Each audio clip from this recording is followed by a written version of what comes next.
So it's an honor to have her here today to share some words with all of you. Mr. Shemia, please come forward.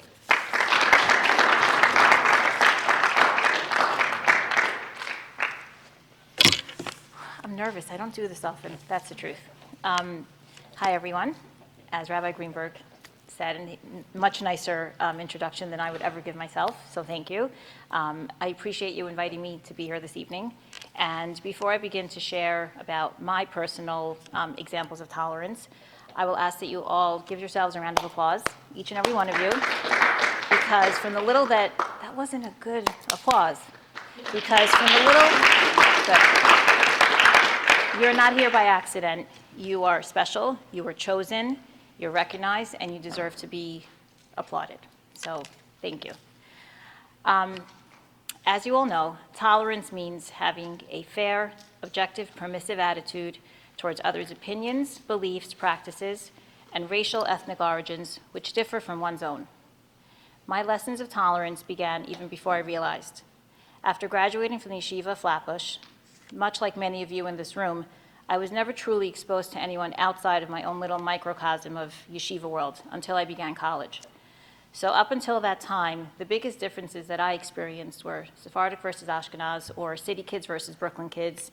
And back in the day, I don't know if you guys have freshman seminar, but freshman seminar was Flatbush and Ramaz kids under the same, hotel roof for the same weekend, and that was like a big deal.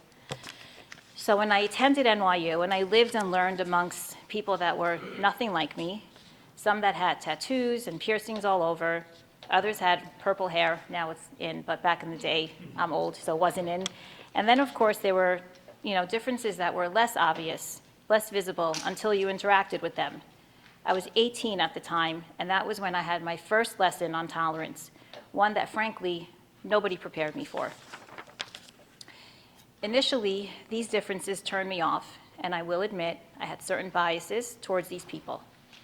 However, over time, I experienced firsthand how nice, intelligent, talented, and dare I say, way more interesting than I were many of these people. And I became not only tolerant of them, but I believe looking back at my college self, I really like them. I vividly recall inviting many of my new friends, not the strange-looking ones, over to my parents' house for Shabbat on many occasions. They loved what they saw, and they couldn't believe that we had Thanksgiving every weekend. So this newfound tolerance for others that were different than me encouraged me to join a sorority and run for president 2 years in a row. I know it's a little cheesy, but it was cool back then. By the age of 19, and completely unbeknownst to me at the time, I began developing my leadership skills that continue to evolve even today, as I'm faced with new challenges every day. After NYU, I went on to Lehman College in the Bronx to receive my master's in speech-language pathology. That program was a bit different than NYU because most of my classmates were young Jewish girls, not all, but most. So I'll fast forward a few years to when I worked as a speech therapist for a company that was contracted with the New York City Department of Education. And the homes that I visited and the children that I worked with came from backgrounds that even NYU didn't prepare me for. So at the age of 28, my husband Jeffrey and I started our own home care agency. He's a serial entrepreneur, and I'm a clinician, and together we began a business where we take care of sick children and adults in their homes. I'm proud and also still surprised, 21 years later, how lucky we are, how much God loves us, and I can proudly say we take care of about 30,000 patients a year in New York, Florida, and Missouri, and we employ about 15,000 people, including caregivers, nurses, and therapists. Tolerance is at the core of our success. If not for tolerance, how could a Jewish girl from Brooklyn who went to yeshiva her entire life expect to employ, empathize with, and lead individuals from all different religious and cultural backgrounds, different socioeconomic norms, polarizing political views, and of course personalities that run the gamut, given how many employees we interact with on a daily basis? So as I briefly took you through my journey, just a little bit, I might not have made it clear, but I, like every successful leader, journeyed through the 5 essential stages of tolerance, which I'm sure you learned about. Repulsion. I was so turned off by anyone that didn't look familiar or think like me or believe in what I believed in, and I was literally intolerant of anyone who was different. Avoidance.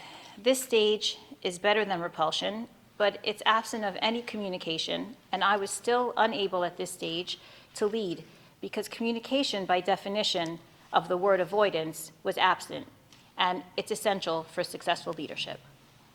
Tolerance. It's interesting that this is in the middle.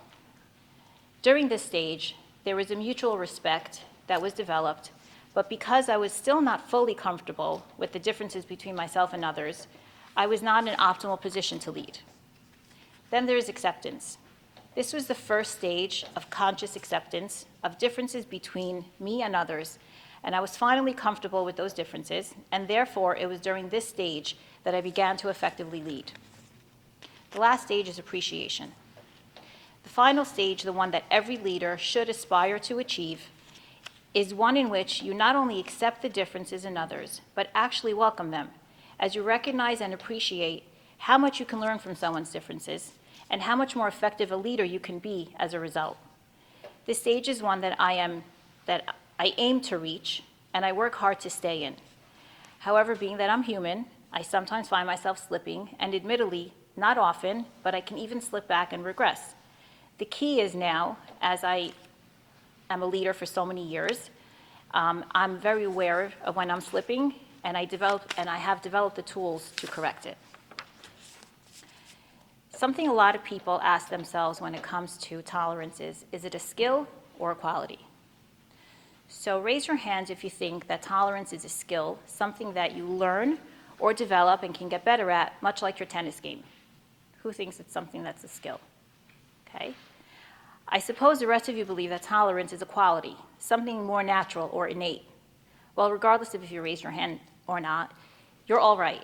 Because while some people are born naturally more tolerant than others, the same can be said for many other qualities. And with the right efforts and training, tolerance is a skill, whether you're born with it or not, that can be learned, even if it's not optimal when you're born.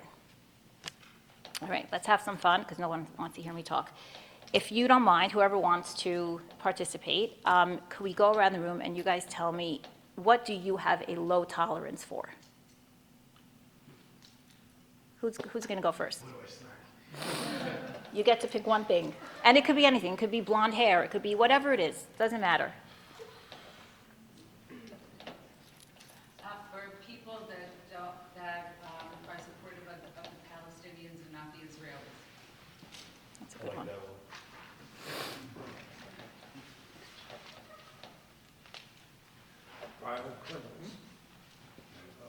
Violent criminals. Go ahead, just. People who get me annoyed, just straight up. That's fair. Go ahead. I feel like people who always like look at the bad side of things instead of looking at the Pessimists. Yeah. People who like walk all over me. Don't let them. Brian. People who think they know everything. Go ahead. Stingy people, that's a good one. Rabbi Greenberg, you didn't go. Ungratefulness. Anybody else? Mushroom. Mushrooms. You're in a pretty popular group. A lot of people don't like mushrooms. But if you chop them up, you put them in the food, it gives it an amazing flavor, and you never have to taste it. So, okay. Anyone else? So, regardless of what you find yourself having a low tolerance for, whether it be mushrooms or criminals or the, Israel haters, if you know your triggers, if you know yourself, if you are present and aware, you will be the most successful leader and member of society while still holding on to your core values and still being conscious of your strengths and weaknesses. I would like to conclude, I have one more thing after this that I added after, but I would like to conclude regarding tolerance by saying that leadership transcends the workplace, and all of the natural or learned skills or pillars, such as tolerance, are an essential part of every day as we interact with people. So those of you that lead teams in school or part of SGO, those of you that lead communities, all of you that have friends, and many that are the leaders of the pack, all of you who will hopefully become parents, every single one of these are examples that require tolerance, and I'm confident that you will achieve the highest level of success and leadership throughout your lives. Right before leaving my office today from Brooklyn to come here, I realized that, and I don't know how I forgot this, but I realized that there's something very important that I didn't touch on, which to me is at the heart of everything, and that's humility. And we could talk about this after because your messages and mine were very in sync. Humility is so powerful. It's an underestimated virtue, and I feel as if people sometimes perceive it as weakness. But on the contrary, it can enhance interpersonal relationships as well as one's relationship with God. And when you recognize, acknowledge, and believe that you alone are not the reason for your success, you just open up so many channels. Humility contributes to the development of tolerance, and without humility, you will never be tolerant.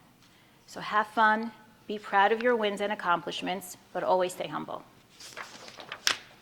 And that's all I got. Now we can do Q&A.